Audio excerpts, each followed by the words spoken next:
Tired of dropping your phone or struggling to prop it up? Meet the PopSockets phone grip with expanding kickstand in black, your new must-have accessory.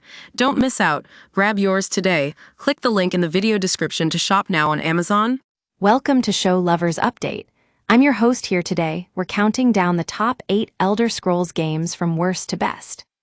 First up, we have The Elder Scrolls. Battlespire, this 1997 spin-off, was originally designed as an expansion pack for Daggerfall, but was sold as a separate game. With its limited scope and more linear structure, it's not exactly the most engaging experience. However, if you're looking for a cheap fix on Steam for under £5, it might be worth giving it a try. Next up is Redguard, another third-person action-adventure game with a named protagonist and linear story. While it has its fans, especially when it comes to atmosphere, the gameplay can't quite live up to its setting of Hammerfell, which is currently being used for The Elder Scrolls 6. Now we're talking about the very first Elder Scrolls game, Arena, released back in 1994. This was a pivotal moment for Bethesda as their entry into the role-playing genre.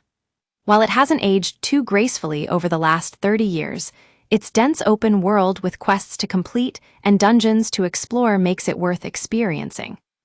Moving on to Daggerfall, this 1996 sequel improved upon its predecessor in every way, offering set locations to explore rather than procedural generation. It's no wonder it was deemed one of the best role-playing games of all time when it was originally released. However, we can't ignore The Elder Scrolls Online as an MMO that's always evolving. While initially considered average, subsequent expansions and updates have greatly improved things over the last decade. With new regions, characters, and creatures added regularly, it now boasts many of the same settings from the mainline games.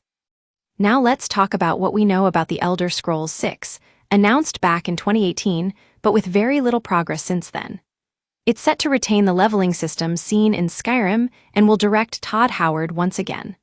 Although there have been internal emails suggesting an Xbox-exclusive launch that has likely been abandoned.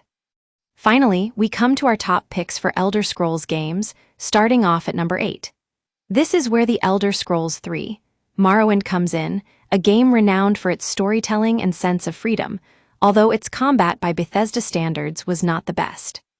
Coming in at number 7 is Oblivion, which successfully refined everything that had come before. It streamlined the interface, role-playing elements, and beefed up the combat, transforming the series into the household name it is today. The remastered version is almost a full remake, further improving the UI and graphics to modern standards. And at number 6, we have Fallout 3's rival, Skyrim, which has become one of the best Western-style role-players ever made. With its giant world always fun to explore and packed with interesting and unexpected things to see and do, it's no wonder fans have put hundreds of hours into it. Number 5 is another Bethesda classic that never fails to impress, The Elder Scrolls IV. Oblivion has refined everything the series had come before. It streamlined the interface, role-playing elements, and beefed up the combat, transforming the series into the household name it is today. A full voice acting, computer-controlled allies are a nice touch. And finally, at number 1, we have our top Elder Scrolls game, The Elder Scrolls V. Skyrim. One of the best Western-style role-players ever made, with its huge world always fun to explore and packed with interesting and unexpected things to see and do.